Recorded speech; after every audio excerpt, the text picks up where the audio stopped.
Our guest for this week is Kellen the Man, as you may know him on X. He's also on LinkedIn, Kellen Casebeer. Kellen is a GTM message market fit B2B selling savant. So we dive into in this podcast a little bit of Kellen's background, getting into tech sales, figuring out how to sell stuff really well to B2B companies, starting his own business around that. We talk about skateboarding, we talk about fatherhood, what it means to win, a lot of cool stuff. If you're a salesperson or a business owner, you're going to gain a lot from this episode. Before we get into this episode, though, I want you guys to go down to the first link in the description is the link to the Because of Sales newsletter. Because of Sales is a newsletter first media company showing you that sales can unlock literally your dream life. There's a financial component to that, but all things outside of financial, sales can unlock a really, really great life for you. We want to show you how to do it easier. We want to show you how to do it better, how to gain an edge on your market, and ultimately just make it something that you enjoy versus something that you don't enjoy. So guys, please, we send a newsletter every single Wednesday of some of the best news, trending stuff, memes, breakdowns of these interviews here. So if you just want the high points of these podcasts, you can go there and find it. And without further ado, you guys, let's get into the podcast with Kellen. All right, you guys, this is the Because of Sales podcast number 3 with Kellen. Because of Sales is a newsletter first media company where we are interested in showing salespeople how sales can be the vehicle to build a pretty awesome life, and making money is a good part of that. Kellen is a guy that I've been connected to for maybe 2 years now, just kind of back and forth on Twitter. We were just mentioning before this, we feel like we know each other better than we actually do because this is like the second time we've ever spoke. So this is going to be a good episode for you guys. Kellen, first and foremost, thank you for coming on. Dude, thanks for having me. I'm super stoked. From what I understand, this is kind of venturing into a space that I'm not so familiar with, which is kind of like the B2B outreach, go-to-market stuff, which I'm actually very interested to speak with you. And I'm coming into this with a curious mind that I hope anyone who's listening is also appreciative of what we're about to get into. But Kellen, you're in San Francisco, right? I'm outside, so I'm in the East Bay area, Contra Costa County, which is like, okay. I'm a 30-minute drive from San Francisco. Cool. And like born and raised there, right? Yep.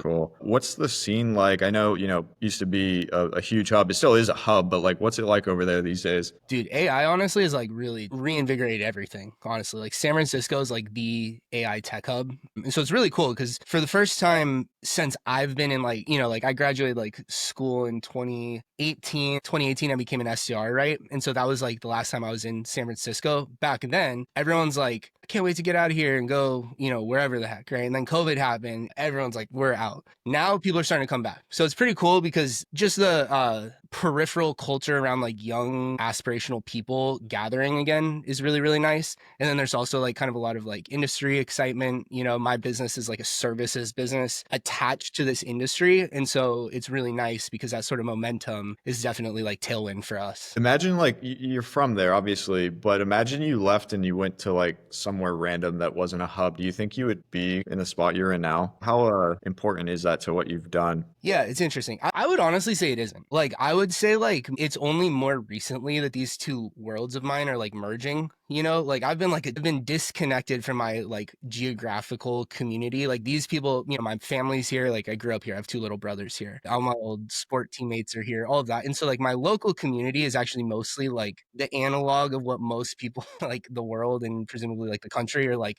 interested in being around. It just so happens to be that it's like also near this like advantageous sort of like industry hub. Yeah. I would not, I think it could work either way. Cool. Well, for you guys listening, we're going to go through kind of like a little bit of a chronological timeline. I don't want to make the whole podcast the Kellen come up story. I want to talk about like what he's doing right now today because it's super interesting. But so born and raised like Bay Area, and I know you've posted about this quite a bit. I've posted about it, skateboarding at an early age. I've seen you post some stuff on Twitter or X where it's like a little niche to where I'm like, oh, he was like actually a skateboarder, not like some kid who knew how to push around, but like, I don't know if you've posted photos or videos previously, but being a skateboarder, man, like I feel like the type of person that excels at skateboarding or like really gets into it is not a salesperson by nature or like a business owner by nature. That was my experience at least. Yeah. What was your experience with that? Yeah, I think so. I have the most common thread of my whole life is like kind of that classic, like trying to be an individual too hard until eventually like figuring out like, oh no, I'm just me. Right. And so some of skateboarding, like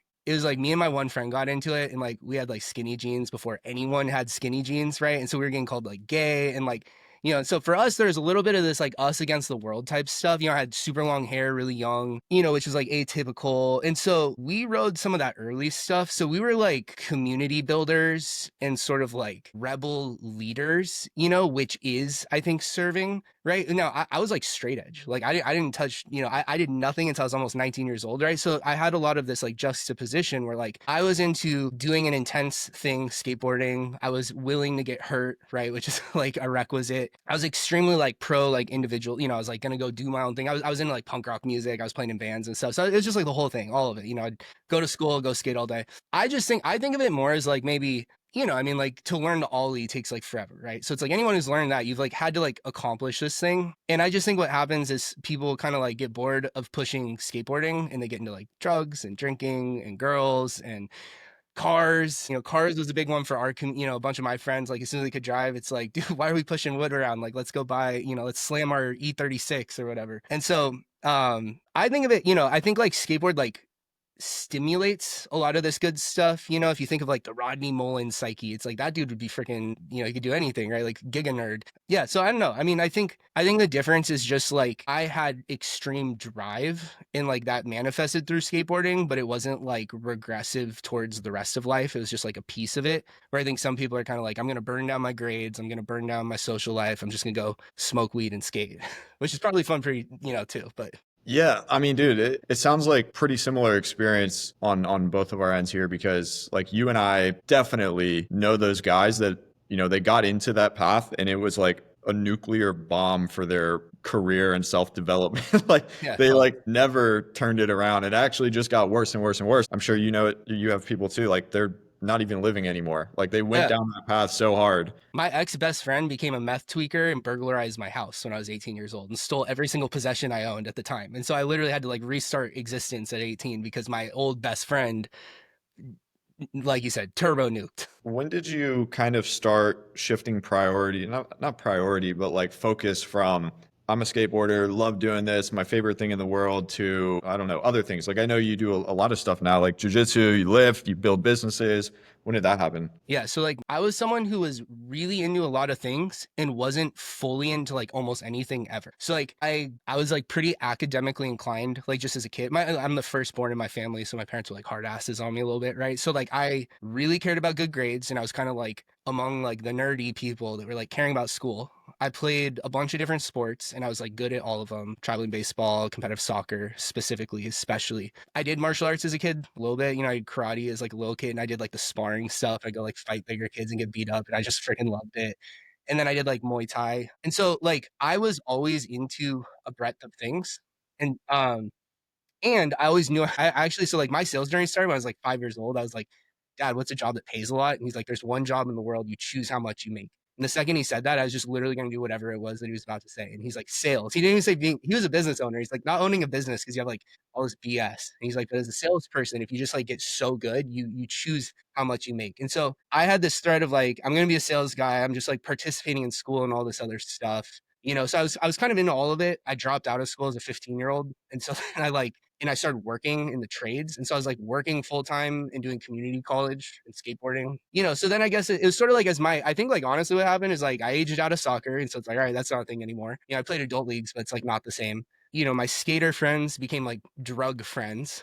So it's like, oh, wait, there's no one actually, you know, that really like cares to skate anymore. And then like I kind of, you know, like I was like getting on with my life. You know, I've been with my wife since we were like 14. And so sort of parallel to this as well was like that was becoming kind of a thing. So I was like, okay, cool. I have this girl that like I'm in love with. I'm like an intense person in all things, right? So it's sort of like the intensity of some of these other things started to like go away. It's like, all right, what am I going to do next that I can like obsessively like immerse myself into? Interesting, dude. I'll have to put a pin in that. Been with your wife since 14. We're gonna have to go back to that because that's crazy. Yeah. And so you said you did graduate 2018, right? Yeah, so what I did is I dropped out freshman year. And so then my sophomore, junior, senior year of high school, plus freshman, sophomore, what would have been college, I did community college part-time while working full-time. So then those 5 years go by, and then I transferred to San Francisco State as like a full-time student to do my last 2 years while also still working full-time. And so basically what happened is I graduated with a college degree at the same time as my classmates with literally 7 years of full-time work experience,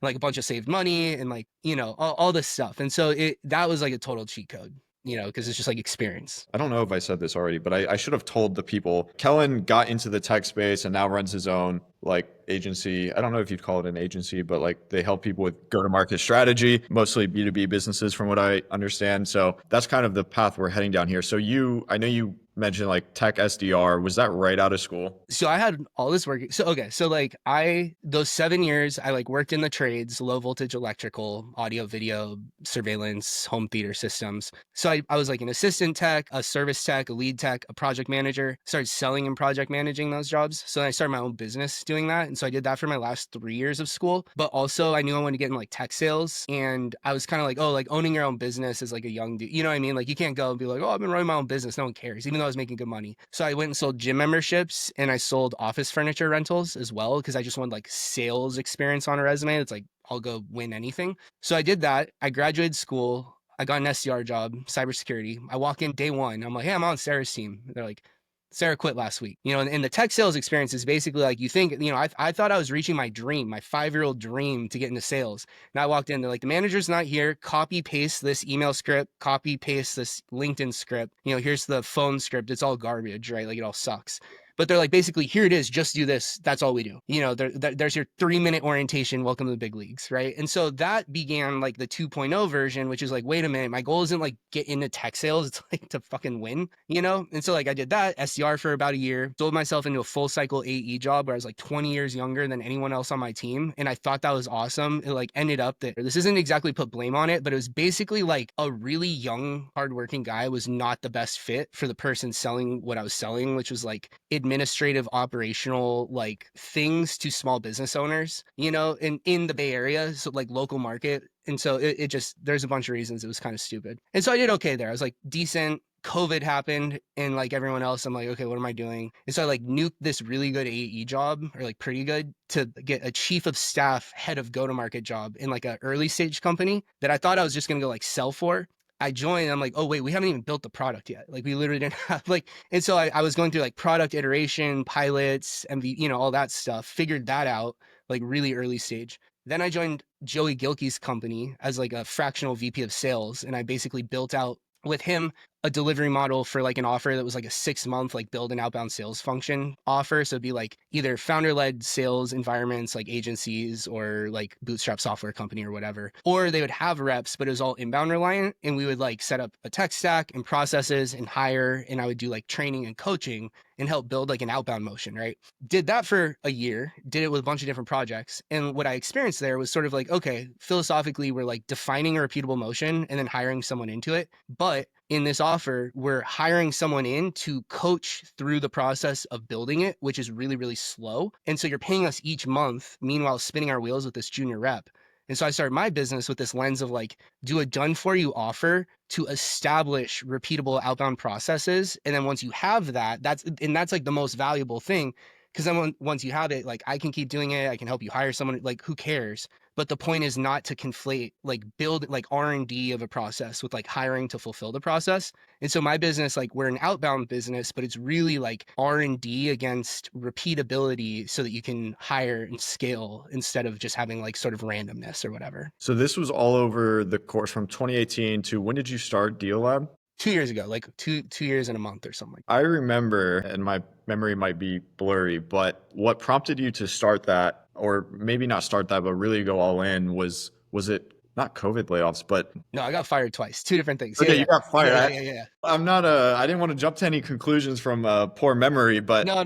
Yeah. So I was in that chief of staff role during COVID, and I got recruited to a company to do like new market development sales, where they basically like a software company had like really strong product market fit in a tiny market. And in order to like grow, they had to unlock new markets. And so I was going to come in and be like a like go figure it out type thing, which was super sick. I joined this company, and on my 7th day they like laid me off. And so I like quit a job I loved. And I was like 2 months from having my son, like becoming a father. And so it's like, dude, it was like crazy. And so when that happened, I was like, this is nuts. I did a little bit of like my own little consulting, like doodad stuff, this and there for a minute. And I was kind of like, this isn't it. Like, I don't have a model. So that's when I went and joined Joey's company. So Joey's company, doing the fractional VP sales thing, it sort of was like we were selling one thing, and then through helping deliver it, I was like, wait, no, we actually need to kind of shift the way we're doing this, which is like the momentum we went with. We had like a COO. So like Joey is like super good at sales stuff, CEO.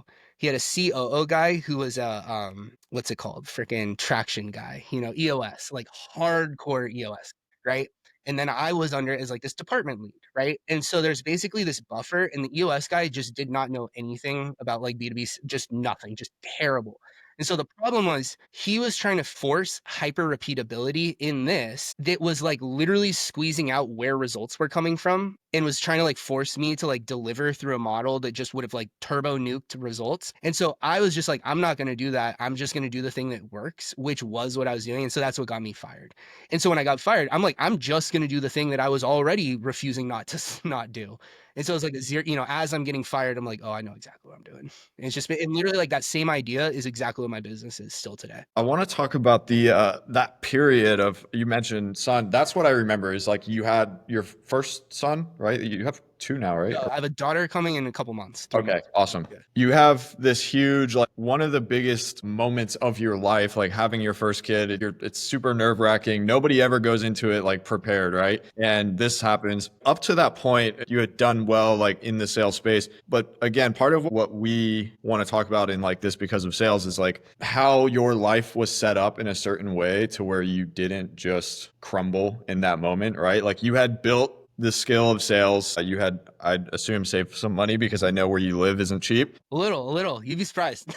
How much like had all the previous years prior, like building up in sales, building your skills, saving some money, help you like navigate through that time? Because it's definitely not an easy situation to be in with the son on the way. Yeah. So it's like, it's a few things. Definitely a ton, right? Like I'm a huge advocate for like outbound sales, partially because my lens is like, if you can just have nothing and you can like DM someone or text them or call them or email them and you can get them to come talk to you, like that's magic. It's kind of like you got the hardest, you can figure some stuff out. So for me, the 1.0 version was like, get good at this because like it's what you're supposed to do. Then eventually I'm like, when I found out that like outbound specifically was like a high lever thing, like kind of like, hey, you don't actually have to be the best at anything. If you can just go generate opportunities, like there's gonna be space for you. That was really interesting because that basically got me into that like outsourced HR like admin company where what I saw was like there's a million people who are like, I could close a deal, but like no one has enough deals. And the only reason they hired me was because I'm like, I will work harder than every single person here to generate opportunities, which was true. And so I was like kind of the bottom of the top third of the team,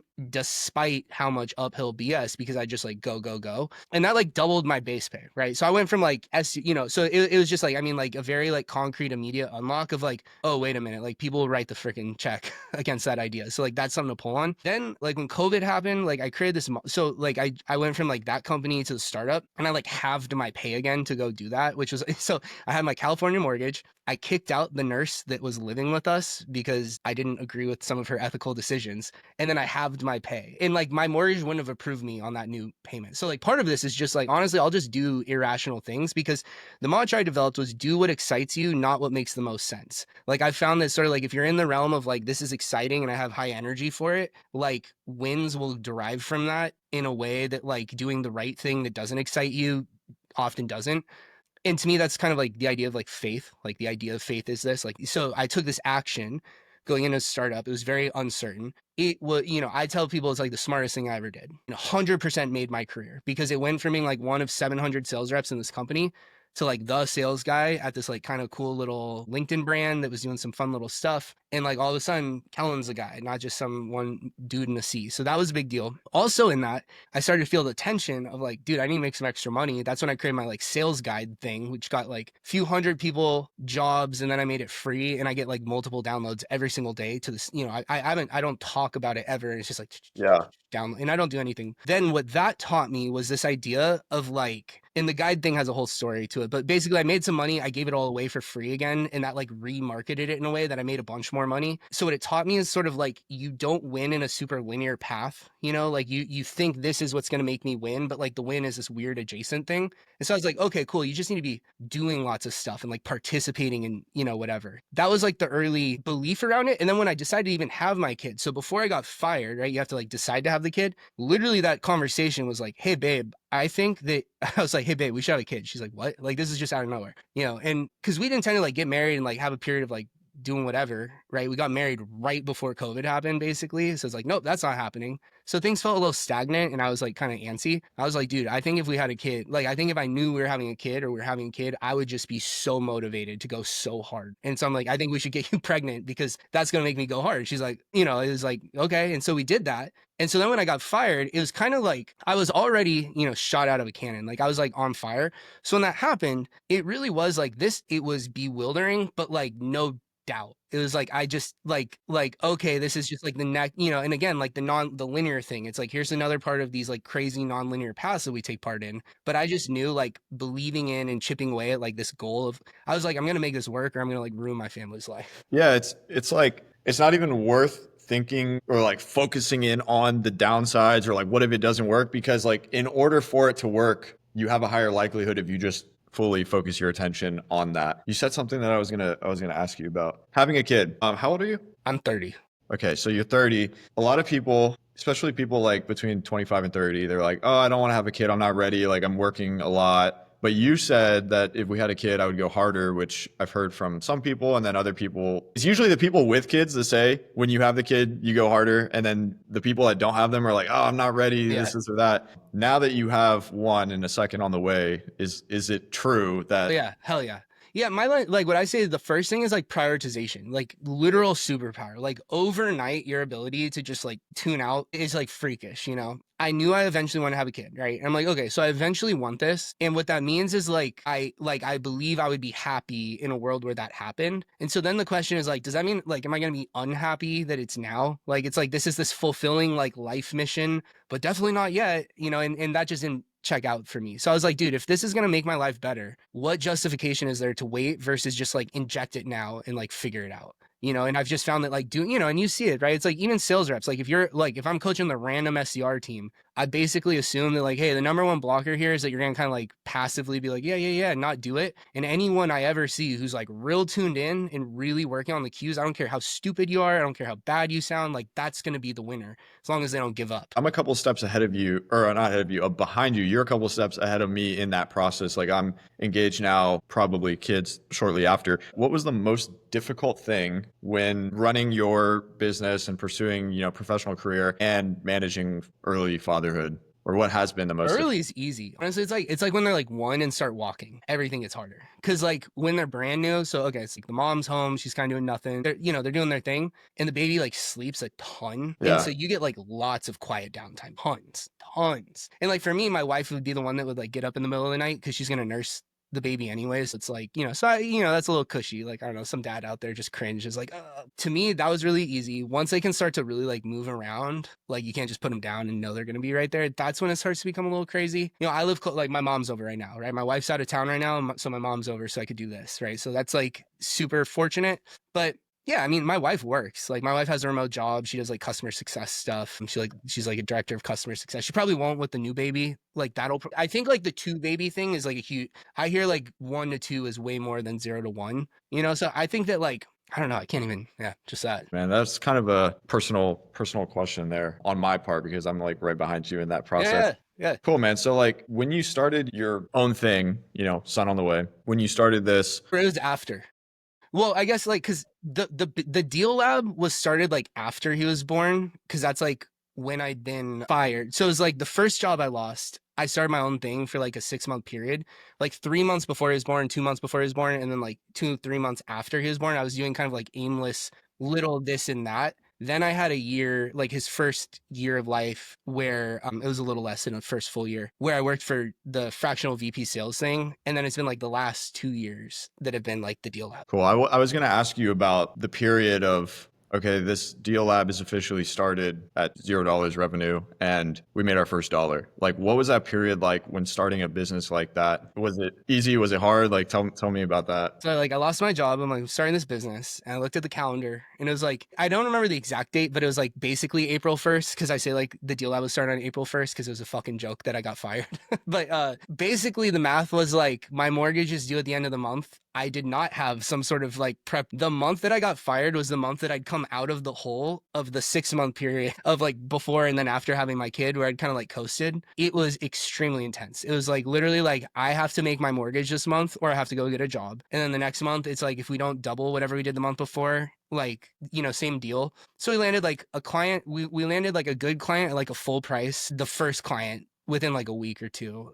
And I just hit up people I knew and I was like, I'm starting this business. This is what we're going to do. We have no clients. So you're going to get an insane deal if you're the one that says yes to us first. So we get them, right? The next 3 or so we acquired from like cold outbound because we're like, okay, now we got to go like do our thing. And we sold like we sold one client for like $1,388 for like a 3-month pilot. Cause I was like to the penny what it was going to cost us, some of that type of stuff. And I took on debt. Like my full first year, I was just like, yep, I'm going to pay off minimums on the credit card. I'm going to, mortgage first, minimum on the credit card next. If there's a little extra, sometimes there was, sometimes there wasn't, like we'd chip away at that. Right. And then year 2 was basically like, okay, we're humming enough, get all debts cleared and stuff. And it's basically only been like probably like the 22-month mark that was like, now we're having some fun or whatever. When you launched, like what were the necessities? Like we need these softwares, we need this teammate. Like what did you have when you launched this? An idea. Like I did have like a co-founder at the time. Basically, I eventually like asked him if we could like part ways. But dude, I hadn't even like I had never sent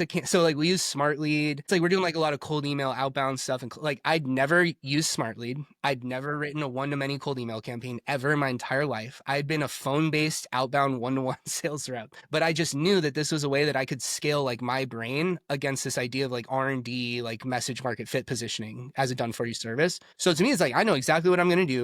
Like I use, I like Miro to like map shit out, right? And so I like literally I still have it. I went into Miro, I'm like, what are the exact dollar for dollar costs? Came up with like a revenue number against that. And it was just like, cool, until someone says yes to this, like the only job to be done is like text, DM, call, whatever. I was going to ask you about cold email. I wanted to get into that. From posting TikToks, like not even that serious, I signed a client back in last January. I've been running Smart Lead and an SDR for him since last January, like a year and a half, retainer and commission. I know the basics and I know how to make it work at a decent level, but I know your expertise is like far beyond what I know or maybe some other people listening. I was going to also ask you about the makeup of what you were good at in the beginning. Like you mentioned you were just all phone SDR and then you were interested in testing the message with like the one-to-many. Dude, cold email was like really hot at that point, like instantly, Smart Lead, all these cold email guys on Twitter. Was it easy for you in the beginning or did it take some figuring out?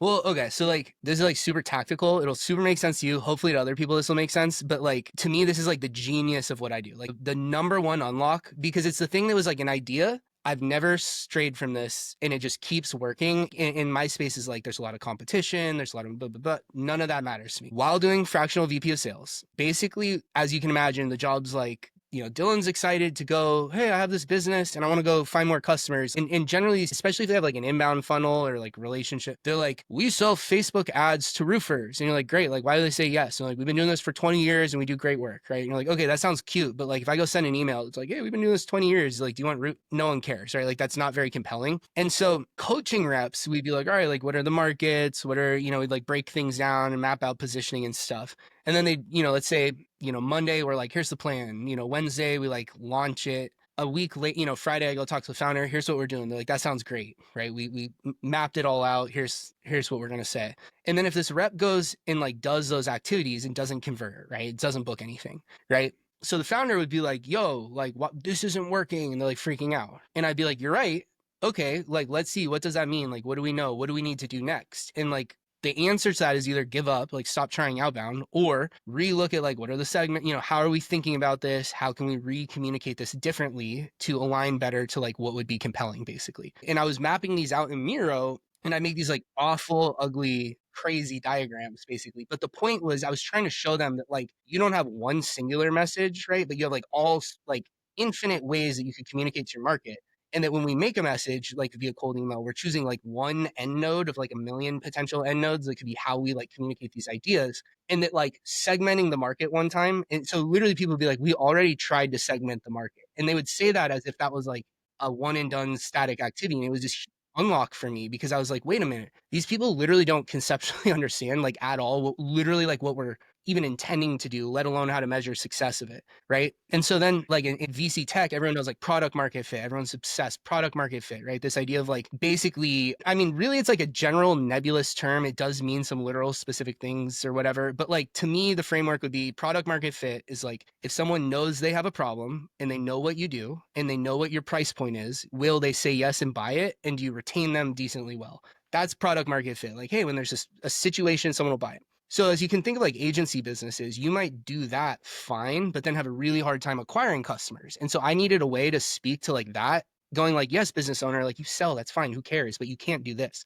And so I came up with this idea, message market fit, which is like, hey, it's not about like someone who knows they have a problem and they know what you do, what will they buy? It's about people who don't actually actively think they have anything. How can we communicate to them that lets them know I understand you and is compelling enough that they're willing to come talk to us, right? And as you can imagine, that might be decoupled because sometimes what you literally sell someone is not going to be like face value, like the thing that's going to bring them in the door. And so I had to like articulate this to these people we were working with, message market fit, right? So that's like this framework that I believe is just objectively like the way to figure out outbound is like segment, run tests based on how that performs, go back to sort of like your initial hypotheses, like rethink about it and rerun it. It's just like a feedback loop, right? While doing the fractional VP sales thing, people were paying us like 20 grand a month. They had a rep 10 grand a month or whatever, right? So like 30 grand a month into this. And they would be like extremely high scrutinizing us when things weren't performing, which is like fair. He was like, you asked for 30 grand, that's what they're going to do. So they'd be like extremely high scrutiny. And the way what it registered to me is like people hate to pay to talk to you. Like if they just feel like you're just like expertise in words, they just hate spending those dollars. And then a bunch of those same clients would have lead gen agencies sending emails, shit ones. They would be like, these guys suck. They don't get me anything, but they're addicted to spending that money. They will not stop spending it, right? They love to spend the lead gen money. And the way I look at it is like a done for you thing is like pulling the slot machine, right? So like, yeah, I'll spend the done for you. So they don't want Kellen's nice expertise. They definitely want stupid email. So when I go start my business, my lens was like, okay, extremely high demand for cold email with a relative negative reputation because it's generally seen as like stupid. And then on the flip side, I'm like, I have this really smart model that is completely unpalatable because people are not going to self-implement. It's too cerebral. And like they ultimately are desperately hoping that someone's just going to like do something for them.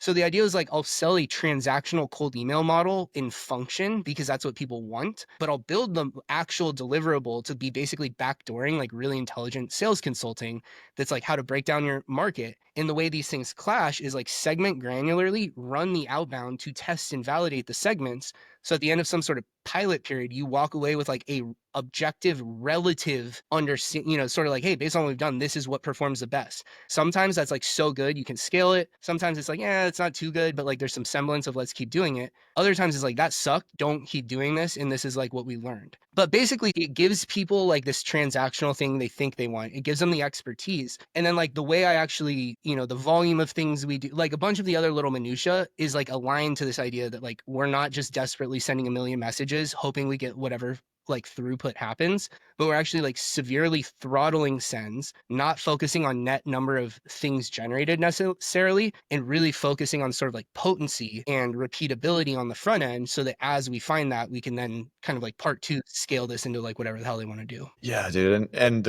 what you do is not easy. And I feel like that's why a lot of people don't do it. Like, it's so much easier to just send 5,000 cold emails per day with like shit on them. But you brought up something in the middle of that I have personal experience with. And I'm sure a lot of people listening, if they've ever done any kind of like B2B agency sales or marketing thing, which is like when a business hires like a marketing or sales consultant agency, the unfortunate reality is a lot of them want to see money in their bank account like ASAP. I was checking out the Deal Lab site before this, and I saw you had like I can't remember the exact name, but you had like different packages, and one of them was like, was it a 4-month, like a tester, right? How do you go about now managing that expectation of like, hey, this is more of an investment into your business long term than it is like going to be revenue in your door next month? Yep. So like a lot of cold email businesses, when we started, were selling at like 2,500, $3,000 a month maybe, or like a setup fee plus pay per lead, right? And so what that speaks to is like we win via volume and we're going to help you contain that risk. So what we did is flat fixed $5,000 a month to your point, a lot of these people would reach out to like 10,000 contacts a month, 20,000. We would reach out to 1,000. So we take 1,000 contacts split between 5 different campaigns of 200 each approximately. We would make it so little volume that there is no, and so we would just position against them. We're like, yeah, like there's people who go send a shit ton of emails. And if you think that's what's going to make you win, we're a terrible fit. If you think that like the average person sending a bunch of messages, the average way isn't going to get you where you want, this is the process we use to get there. Right. Part of this is like I personally have brand and reputation and stuff in the space that I can kind of like authoritatively position that. But when I started, I kind of didn't. I mean, all I had was my experience in the fractional VP thing where I was like, hey, I just did this for like 15, 20 different companies. Like, trust me, this is what you should be doing.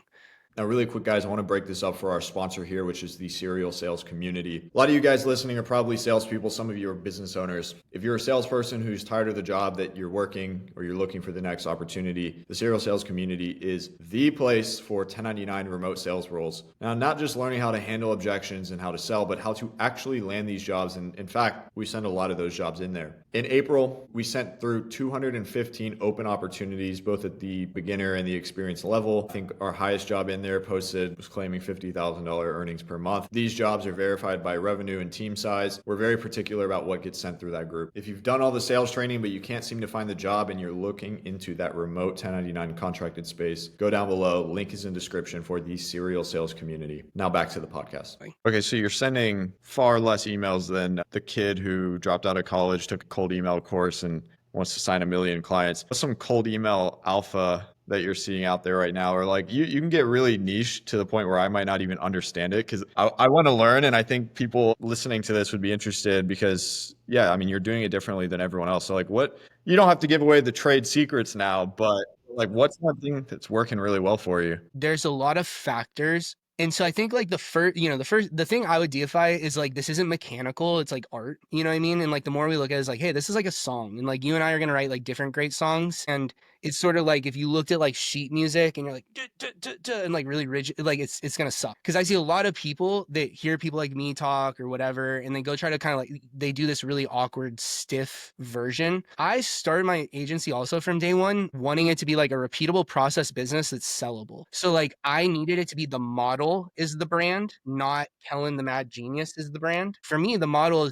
starts with market segmentation. We look at it as like, what are the markets you work with, which is like the familiar way, roofing versus solar or whatever. Then we look at the segments. To me, segment would be like, how can we meaningfully divide that market that changes the way that we communicate our value to them? If I'm looking at Series B tech company as a market, I might segment it as like product led versus sales led versus marketing led growth, because the way cold email supports each of those three things is different.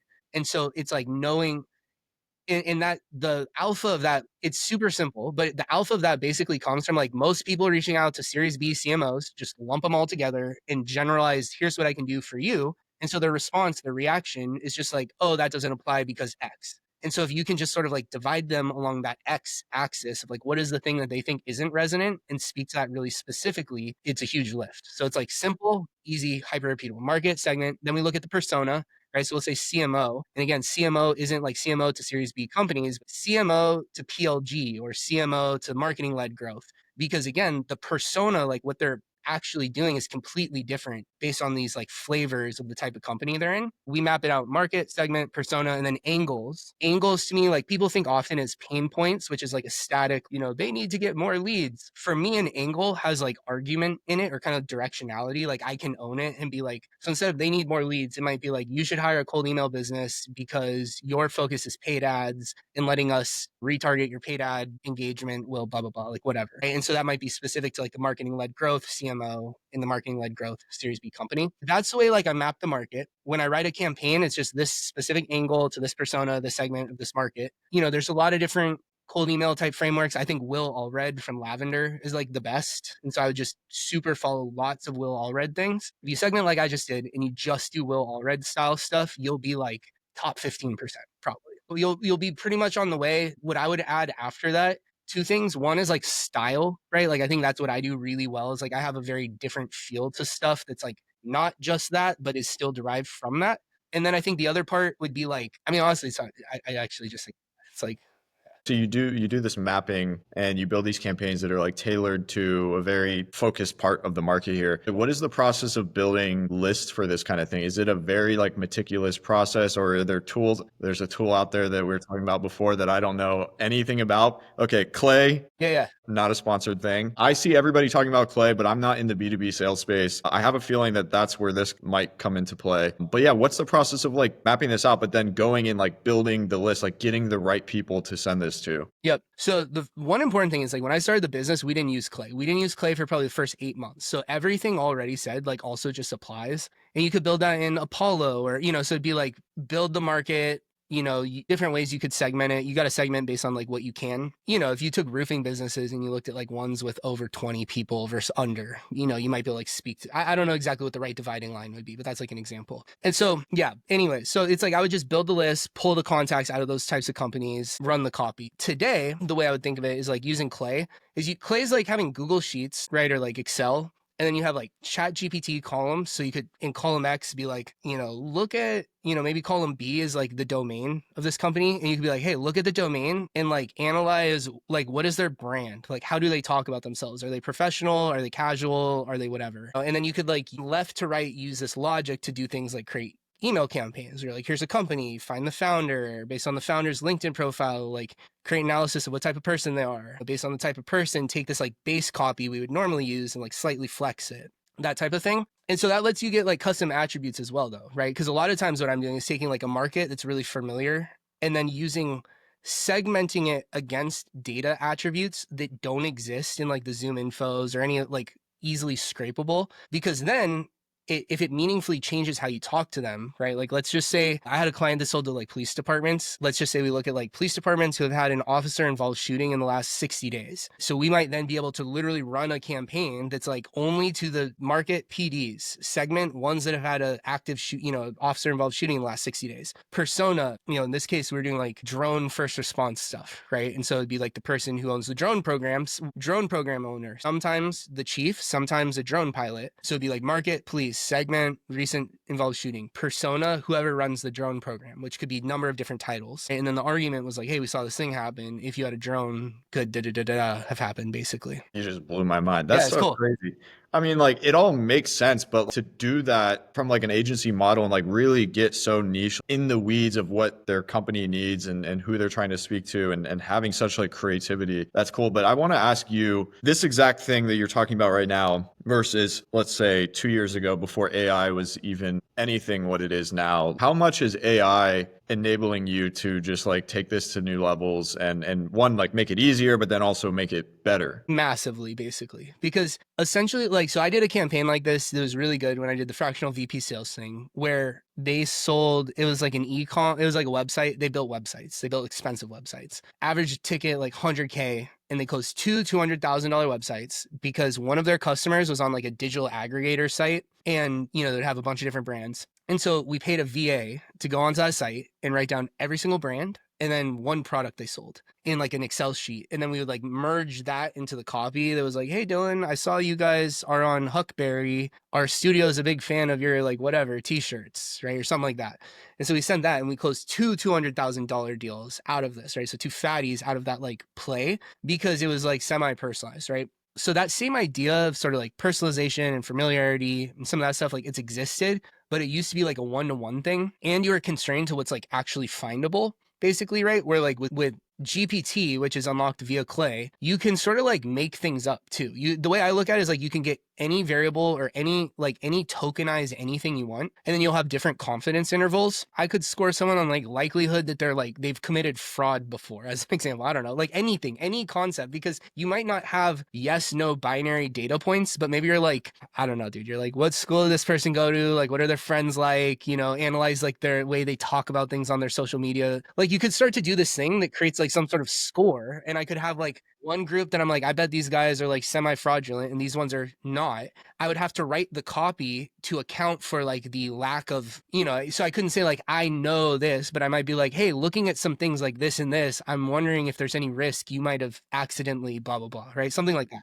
And so it totally unlocks, because instead of like start here, do this, you can kind of just be like, what is the argument I totally wish I could make? Like, what do I dream of being able to say to these people? And then like, how can I back into that with some of like the AI stuff? The police officer shooting example, is that a real campaign that you ran, or is that just like a Not exactly. So an example of what we do that's like you can do with Clay, right? So we set up a Google Alerts for campus involved police activity. And then the Google alert goes off, it goes to a Clay table, and it like scrapes the story. Basically goes like, is this an American school? If yes, it pulls the school name and then the website. And then it pushes that to the next table. That table goes, hey, this event happened at the school. Go find the person that would be in charge of security stuff or police, right? And then it finds that person, then it pushes that to the table. And then it's like, okay, this is the person at this school with this event. Find their email address, like scrape their background, and then we'll have some sort of like copy thing that will merge that all, so that like based off a Google alert, same day it'll be like, hey Dylan, I saw your chief of police at San Francisco State University. Last week we saw there was a series of arsons in the science department. Wondering if you guys had drone first responder, blah, blah, blah, whatever. You know, and so it's super crazy because it's like automations is kind of built into this. Like we've touched on like AI and cold email, like automation, I think is like the other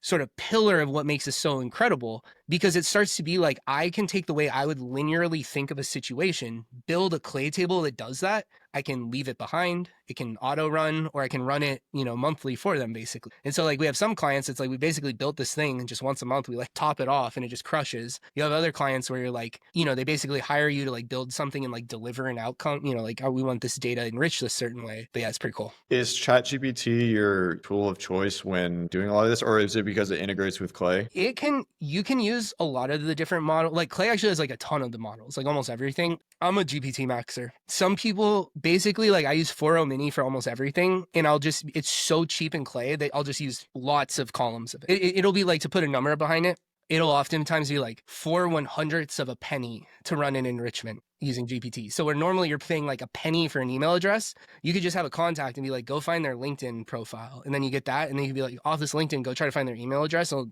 it'll AIify that, oftentimes pull it back. So you can just do like, where teams are used to being like preserve credit usage, and it's like, no, just fucking maximize, just like enrich, run it as much as you want. It's fine. It's free. Dude, I'm like really into the AI stuff right now, like trying to just make everything easier and better. Like that's what I Dude, you should talk to, actually, there's a guy, Jacob. I don't know if it's like Dietl or Deedle, but like he runs a business called Digital Leverage, and he's building me like an MCP server for my business that will be connected to like my email, my CRM, my smart lead instance, all client campaigns, my Clay instance, all data, my Slack instance, all communications. And I'll just be able to query this thing and be like, I can ask it about any results. I can ask it like just anything. It's gonna be everything. So I could be like, hey, like, look at my project management board. Is there anything not done that should be done based on my emails? Or like once a day, I could be like, hey, look at my email. Is everything currently unopened properly in the project management board? Or do you need to add it? And if it needs to add it, it can just do it.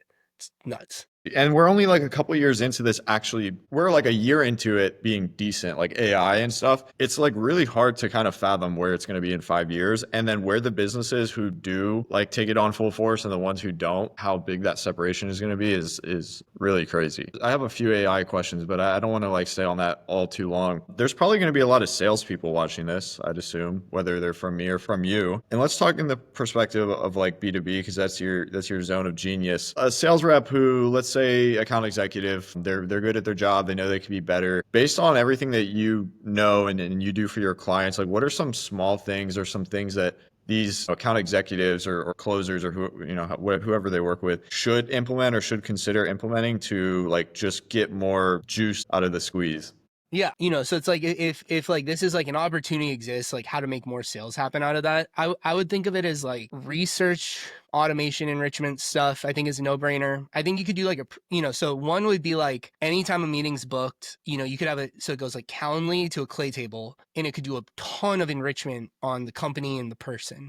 So I would do ones that are like, what's this person's professional background? What's their story? Is there anything on their profile that they show off that I think is unique that they'd like me? It's just like any idea, you could build it once. It's just going to happen every time so that you get like a brief as soon as people book. I think that would be useful. I would do pre-call warm-up sequences. So like they book personalized like warm-up flows, or like, because you could take that same research brief and you could turn it into like a hypothesis and then send it to them, or you're like, hey, like based on taking a look at a couple of things directionally, I think this conversation we're gonna be covering some stuff like this and this. Does that sound aligned to what you're looking for? Is there anything I'm missing? I mean, something like that, which at least in like the B2B space, like a lot of these people just show up cold and they're like, oh, we'll see. I mean, there's probably B2B salespeople listening to this that are like, oh, yeah, I mean, this sounds a lot more normal. I'm not in that space as much. So, aside from the ChatGPT integration with Clay, like you mentioned Clay tables, and I know what ChatGPT can do, but like, I'm trying to like really put my thumb on what exactly Clay is doing. I know you're not a salesperson for Clay, but like for anyone who might be hearing this and they're like, dude, I want to understand this and I want to build Yeah. this, like, how would you describe it? Yeah, I think of it as like data manipulation. It's like literally like you have a Google sheet. The way Clay would talk about it is sort of like in a classic tech company, you have like your CRM, which is like a, record keeping. And then you have like a database, which is like all this data. Neither of these tools are built for you to like bring in a bunch of stuff and do a bunch of stuff, right?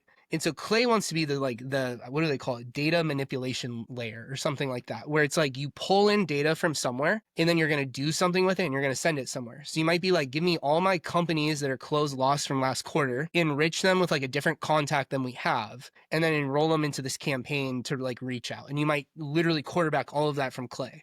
Like pull from this report, go find their contact information using a bunch of different tools that are built into Clay already, and then send it to Smart Lead to just run as a campaign. So that'd be like one example. You could be like pull in all contact records for your CRM that don't have a phone number, and then find the phone number using Clay and then push them back to your CRM, right? So like that's a use case. You could have a CRM with a bunch of unsegmented data and you could pull it all in. Like let's say all your closed won data, you have 1,000 customers, you could pull all those 1,000 customers in.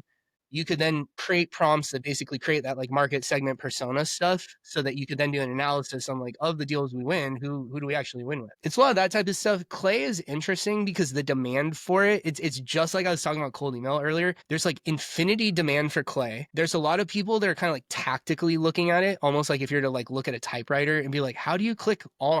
It's like, yeah, you can click the thing. You're not Hemingway when you do that. You know what I mean? And like to actually create beautiful art out of a typewriter has nothing to do with the mechanical application of typewriters. That's like Clay, right? So it's like if you're just like a random rep, the two lenses are either like, what are things you spend time doing, and think of it through like an automations perspective, or, for me, what it means is I can have these really creative ideas that no tool today allows me to like pull this type of data, and I can go create that data, which changes who I talk to, what I can say to them, stuff. I want to talk a little bit about like your business now and moving forward, because you guys are basically doing this at a really high level for multiple people at a time. What's one thing that is like new and recent to you that maybe you haven't implemented or you're working on implementing, but what's something that you found out about recently that you're like excited to push out to your clients? Okay, so like basically what I'd say is like the core of what we did was like message market fit, segment, test messaging. The limitation of that in like the first year and a half was like we were so opinionated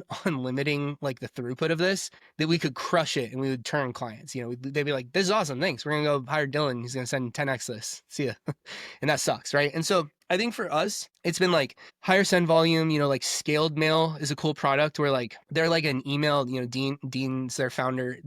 They're just like inboxes. Like it's not innovation, but it's like, there's all this like delivery math for cold email, right? So it's like in order to deliver through Outlook, you get, let's say 4 domains. Each domain will have 49 inboxes on them. And then each of those inboxes will send 2 emails a day.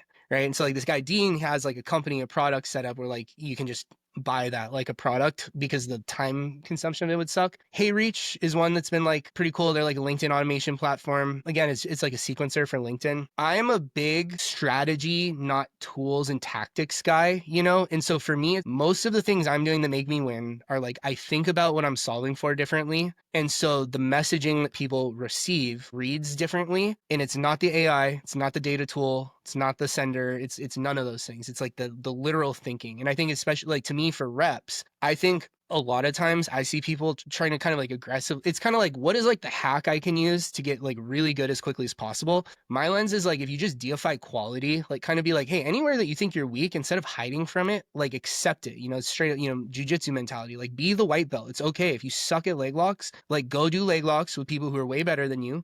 you're going to lose, and over time you're going to get decent at it. And I think the people that are like, how do I hide from ever getting in a leg entanglement, like those people have a hard time. And the people are like, you know what, dude, go learn to write like a basic ass good cold email, you know, because it's sort of like a lot of the really cool, creative, awesome stuff is like a flex off of extremely good fundamentals, not a flex of just like rejection of the fundamentals or like ignoring them or being ignorant to them. You just mentioned you're more of like the strategy versus like the operator or like the automation tool guy. What's it like running I guess we can call it like a service-based business with you're like really, really hands-on with every single thing that you do. It's not like you set it and forget it. How do you manage that? I don't know how many clients you have, but like I'm curious to know what your team looks like, your workflow. How do you do that? Hell no.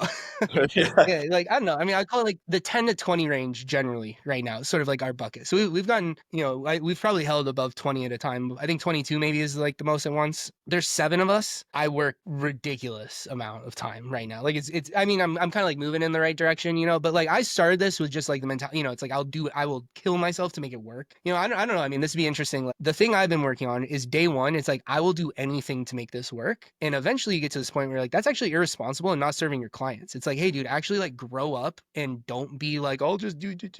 Yeah. And so we're kind of going through some of that right now where it's like some of these growing pains of like forcing disconnection to like enable other people to do things more autonomously and better and stuff like that. We do like monthly cycles of things, you know, so it's kind of like we have really good like Notion project management, like extremely clear, and we just work super hard. Part of like the alpha and what I do, it's really hard, it's really intensive, and there's a lot of moving pieces, and it's like just literally being willing, like it's so against my nature, but like a lot of what makes up me win is just like I will figure it out and deal with a bunch of stuff that like most sane people go like, oh, I hate doing this, I'll just go do blah blah blah instead. What is that transition from sales assassin to now actually building an organization, having to like empower people on your behalf? Yeah, so I coached youth soccer at like a pretty high, like I used to, so AYSO is the largest American youth sports organization, right? And then I used to be like an advanced coach instructor, so I'd teach the advanced coaching course.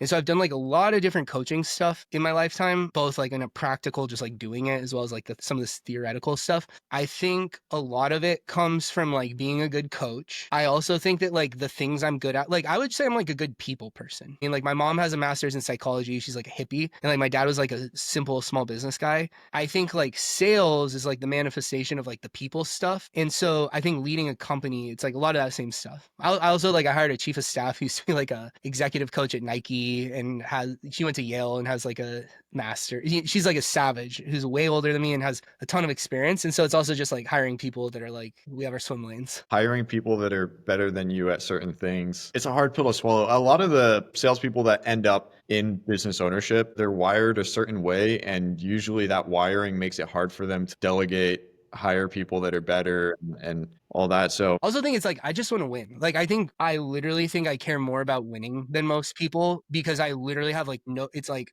it can be ugly, like I'll do shitty work. It's like, you know, it's like a lot of people have these preferences or like I don't want to work on Fridays or like, you know, I need my evening, and it's like, yeah, like I all of that resonates, but I will kill myself to make this stuff work. Like I will just do every single thing, and it's clear in how I sell it, it's clear in the delivery as people are experiencing it. And I think a lot of times like the lack of that is holding, you know, I meet a lot of people that I'm like, you're literally smarter than me. I wish I had your sort of like lens on like the minutia, but I can just tell that you're kind of like happy to passively be like a little smarty pants, and that's not me. I'm like an idiot who will just keep going. dude, so I was like I said, kind of looking into some of the stuff that you're up to now and some of the past interviews and all that. But I was looking at your services on the Deal Lab website, and I was looking at your call booking calendar, and you don't have any spots open for quite some time, and you only have like 2 hours per day open. So that's either, I mean, I'm taking it as a good sign. Yeah, it's a little sideways right now. So I was going to ask you, like, because I know the type of business you run, and that's why I was interested in, like, it's super operationally complex. Them not having full 7 day a week, 9 to 9 availability, it's like a sign in itself that, like, you know, you've got focus on certain things rather than others. I wanted to bring that up before I got into this next thing. When you mentioned just like, I just want to win and I want to win more than I think most people. What does that actually mean to you? Like, I'd assume it's more than just like money in the bank account, right? Yeah, dude. Okay, that's such a good question because like I don't even know. Honestly, winning is doing it. That's the truest thing. It's like, and it's like It's basically I have a general belief that's kind of like I do not exist from a place of scarcity that I think like I need to do X or my life won't be okay. You know what I mean? And so it's like I think a lot of people are kind of like, oh, like I think this life stuff sucks, and I'm trying to desperately find like the thing that can save me. For me, my lens is like I can't lose, and so I'm choosing to do things that are really hard, kind of like choosing to go lift weights, where it's like you're, or do jujitsu or any of these things, where it's like, I mean, I don't know, like to strain oneself and to challenge and to face, overcome things. Like to me, that is what winning is. The financial outcomes are like inevitabilities of the first stuff. I think also like client results. Nick Abraham's like a huge inspiration to me, and he runs one of the best cold email agencies, right? I interpret a lot of what he does to be very hyper productized relatively, which is like meaning like it's kind of like we do what we do, people buy what we do a bunch of this, and that's why we make a bunch of money. I'm way more of an artist than that. Like for me, it's like literally some of this is like self-interest. And so what I'm doing, the way I market what I do, the way I sell what I do, all of it, it's not like you're an idiot if you don't do this. It's like we have a perspective. I can talk to you about what your world is probably like. And if you kind of choose to opt into things the way we do it, like we can do something together, And so to me, success is like, it's like fighting the right fights, like literally. Winning is different to everybody. Like I know people that you might know some people like this, but their definition of winning is so easily defined by like a certain amount of money. Yeah. Yeah. It's And crazy. like it's just like two different lenses on the world. I like what you said. Like a lot of this is in self-interest of just like being an artist and pursuing like hard things, just Part of it too, I think like, the lens on the money thing is just like there's so little money that like your life sucks and you like need to solve for money. Like you need house and food, right? Once you have like kind of like your day-to-day life, there's like this idea of like middle. And to me, the middle ground is like you wake up to get things done at some, it's like, my calendar's got things on it. So I woke up today at the time I did to get ready to do my things, so it's kind of like I'm dictated by these externalities, but I have some comfort. Right. And that's the middle. And I don't think the middle, whether you're like, go to Disneyland once a year or whether you're like pretty rich, but fundamentally, do you wake up on some other timeline? Do you have to adhere to this other thing? And so to me, only above that is like true, freedom, let's say. Right. So for me, if I were to be in the worst situation imaginable, if I were to lose everything, I would wake up similarly. I would have to go participate in life pretty similar to what my life looks like right now. You know what I mean? It wouldn't be that much worse. If I were to take a stab and it kind of works, it kind of looks like this. And it's only when these like, whatever the number is, let's say 10 million, like $10 million in the bank, and all of a sudden like everything changes. But guess what?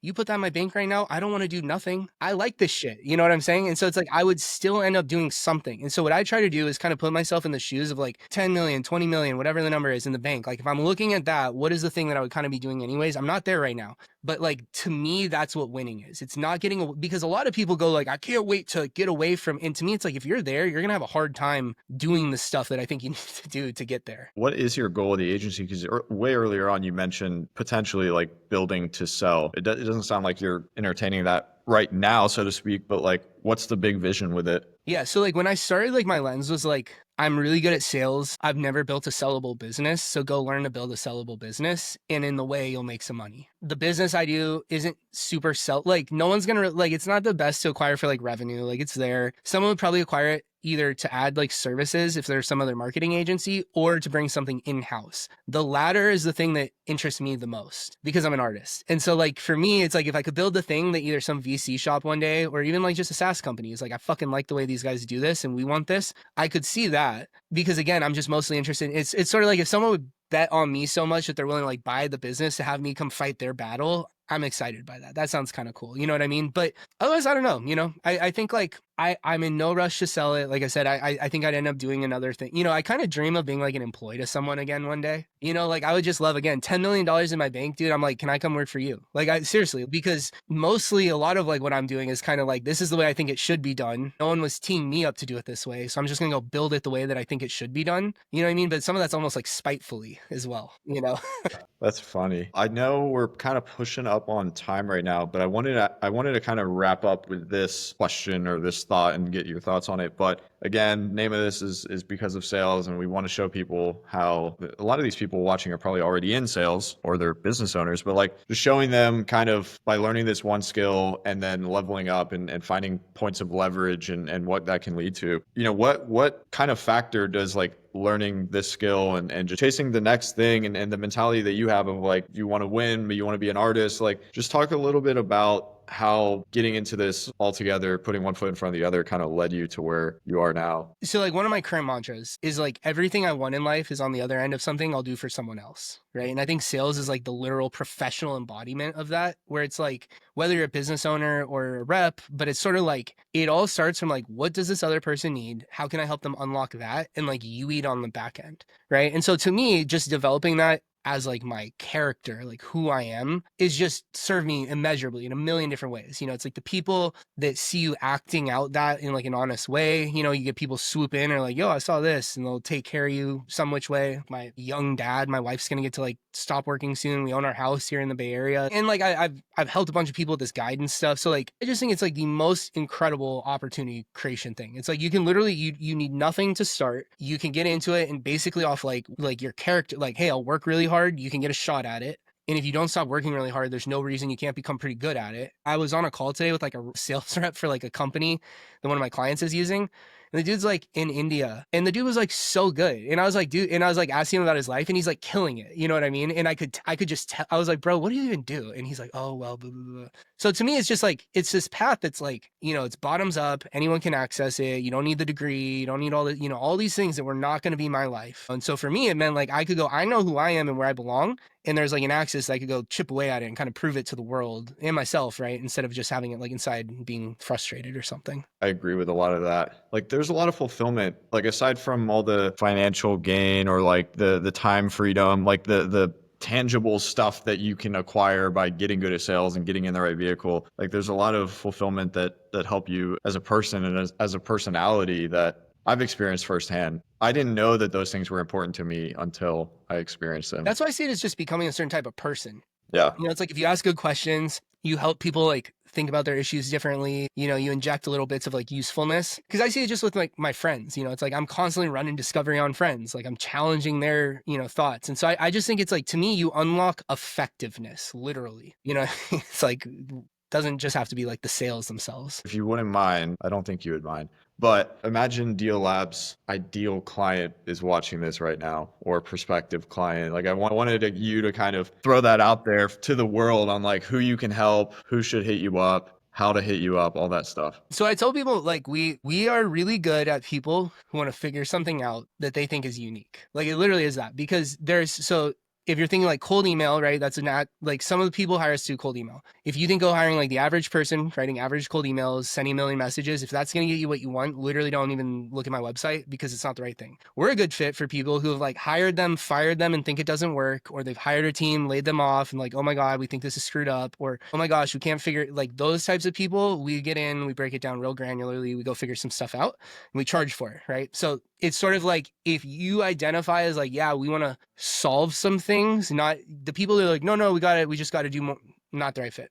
And so what that ends up looking like is like early stage companies trying to figure out like early traction, more like middle stage companies that maybe have a team that's either underperforming or can't make outbound work, but is performing against inbound. And then sometimes like really, really late stage companies are super screwed up and just like wasting a bunch of money. But a lot of times it's like if someone wants to build an outbound function, we have a very intentional way of doing it. And I think that they would probably definitely like talking to us. They'll know. It's so needed now with AI and all these tools that make just more easier. There's a lot of slop. You probably know this Yeah. better than me, just People because. aim at it. Yeah. Like people literally are like, you take normal cold email and then you're like, oh, if we do this, it doesn't work that well. So I'm like, okay, take AI and like do this thing, like hacky thing to it. Maybe that gets you some wins, but like most of the market doesn't resonate with that. And all you need to do is kind of understand how does the market think? What do they think of this? And then how do I speak to that instead? But you have to have like your own perspective for that instead of just like, again, it's like there's, you know, if there's 100 practitioners in the space, like 4 of them are like independent thinkers, 96 of them are just copying those people. And so I just think like go get one of the kind of like the source nodes unless you think that you're in genuinely. Sometimes people are like, hey, you're just like the average of your situation. Just go do the basic thing. It's going to be fine. And where do people find you? What's your favorite platform to connect?